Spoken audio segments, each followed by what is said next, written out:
नमस्कार छात्रों। जैसा कि आज 1/1/2021 है, तो सबसे पहले आपको नव वर्ष की शुभकामनाएं। पिछले लेक्चर में आपसे जो बात हुई थी, जो चर्चा हुई थी, वो समाजशास्त्रीय अवधारणाओं पर हुई थी और कुछ अवधारणाएं हमने डिस्कस कर ली थी जो बची हुई थी, उन पर आज चर्चा करेंगे। और ऐसी एक अवधारणा सामाजिक समूह, उसकी बात आज हम करते हैं।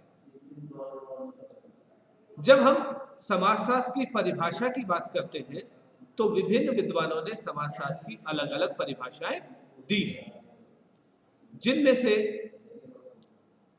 कोई समाजशास्त्र को समाज का अध्ययन बताता है, कोई सामाजिक अंतःक्रिया का अध्ययन बताता है।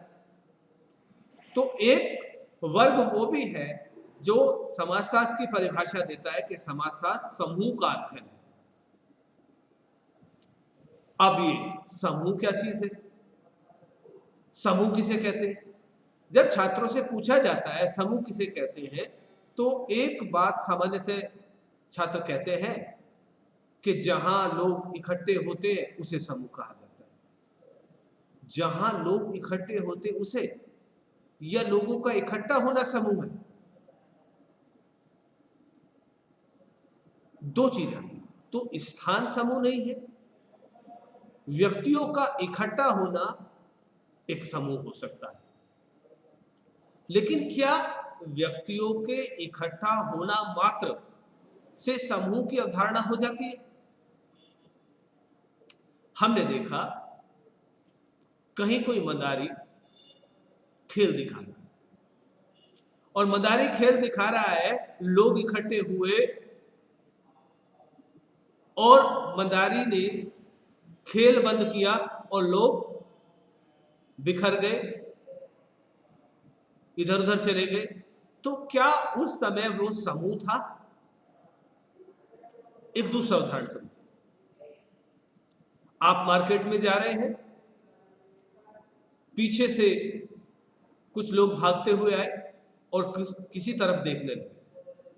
जब वो भाग रहे थे, आपने भी देखा भाग रहे हैं, आप भी उनके साथ भाग लिए। तो बहुत सारे लोग इकट्ठा होकर भाग रहे थे। पता किसी को नहीं है क्यों भाग रहे, सब पूछ रहे क्यों भाग रहे हो? भाई पीछे से भाग रहे थे तो हम भी भाग लिए। तो क्या वो समूह है?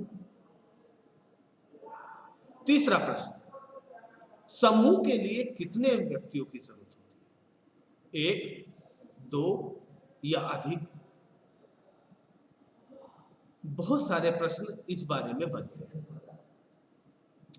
तो सबसे महत्वपूर्ण बात, समूह की सबसे पहली विशेषता है कि समूह में दो या दो से अधिक व्यक्ति होना आवश्यक है।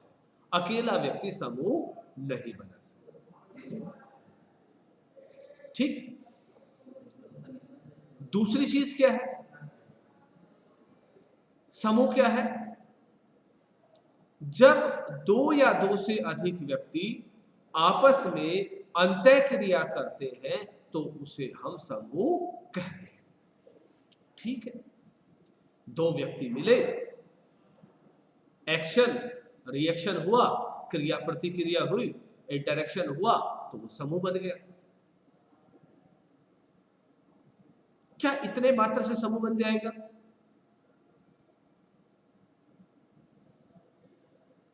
अब एक एग्जांपल लेते हैं।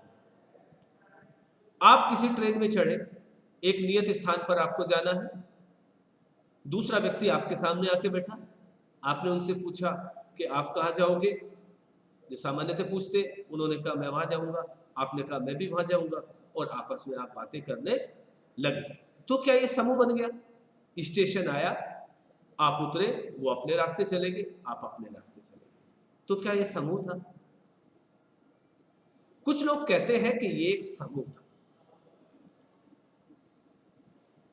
लेकिन मर्टन की जब हम बात करते हैं, रॉबर्ट के मर्टन, वो कहते हैं कि ये समूह नहीं, क्योंकि एक क्षणिक अंत्यक्रिया हुई और एक क्षण की अंत्यक्रिया से समूह नहीं बनता। आप कहीं रास्ते में जा रहे हैं, किसी से आपने जो है रास्ता पूछा, उसने आपको रास्ता बताया, तो क्या वो समूह बन गया? नहीं। अब यहां पर रॉबर्ट के मर्टन, जिनकी किताब social theory and social structure है, वो बड़ी महत्वपूर्ण बात हो जाती है। वो महत्वपूर्ण बात क्या है कि वो कहते हैं कि दो चीजों का होना समूह में आवश्यक है। और वो दो चीज क्या है? सबसे पहली चीज है रिपीटेटिव इंटरेक्शन। लगातार अंत्यक्रिया होना जरूरी है, बार बार अंत्यक्रिया होना जरूरी है। जब जब बार बार अंत्यक्रिया नहीं होगी तो वो समूह नहीं बनेगा। और दूसरी चीज क्या है? जब हम समूह की विशेषताएं पढ़ते हैं तो एक शब्द आता है वी फीलिंग, हम की भावना। और ये हम की भावना को ही मर्टन सेंस ऑफ बिलोंगिंगनेस कहते हैं। सेंस ऑफ बिलोंगिंगनेस किस चीज पर डिपेंड होती है? उन्होंने कहा कि सेंस ऑफ बिलोंगिंगनेस दो चीजों पर डिपेंड होती है, एक सब्जेक्टिव और दूसरा ऑब्जेक्टिव। पहली चीज कि दो या दो से अधिक व्यक्ति होंगे, निरंतर अंत्यक्रिया करेंगे, बार बार अंत्यक्रिया करेंगे, अंत्यक्रिया की पुनरावृत्ति होगी और उनमें सेंस ऑफ बिलोंगिंगनेस का पाया जाना बहुत महत्वपूर्ण है। अब ये सेंस ऑफ बिलोंगिंगनेस क्या है? कि व्यक्ति जो उस समूह का सदस्य अपने आप को बताता है या जिनके बीच में अंत्यक्रिया होती है, दो या दो से अधिक व्यक्ति, वो अपने आप को उस समूह का सदस्य मानते हैं या नहीं। यदि मानते हैं तो वो तो हुआ उनका सब्जेक्टिव एस्पेक्ट। और दूसरे उनको, उन अंत्यक्रिया करने वाले व्यक्तियों को उस समूह का सदस्य भी मानने चाहिए।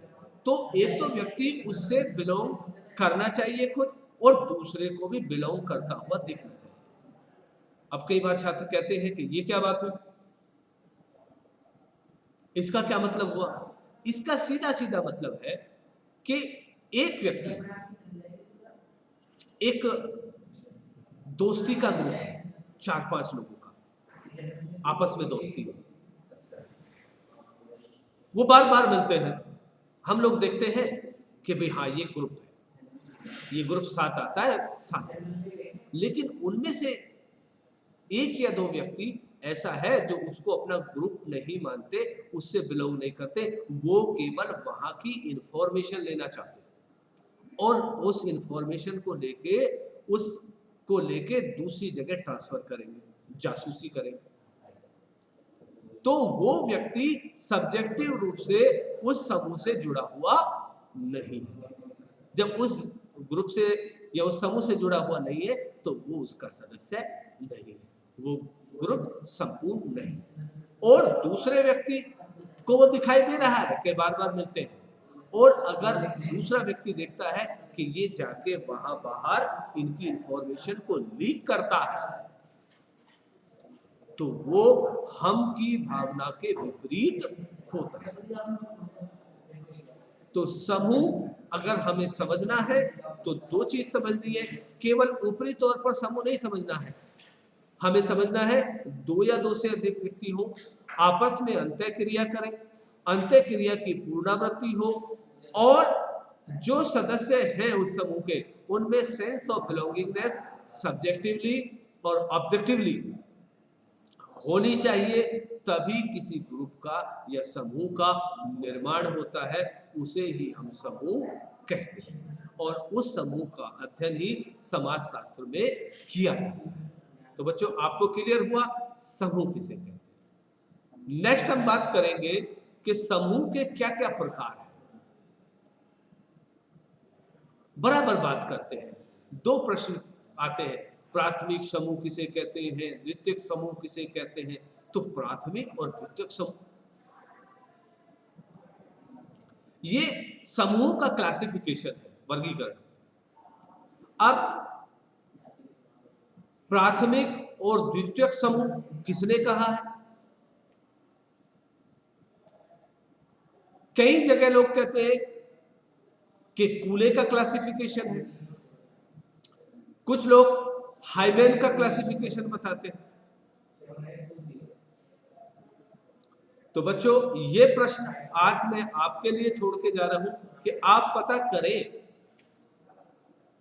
कि प्राथमिक और द्वितीयक समूह का वर्गीकरण किसने दिया, प्राथमिक समूह की अवधारणा किसने दी है। नेक्स्ट लेक्चर में इसका हम चर्चा करेंगे। तब तक आप इस चीज पर मंथन कीजिए कि ये किसकी अवधारणाएं हैं। नमस्कार, धन्यवाद।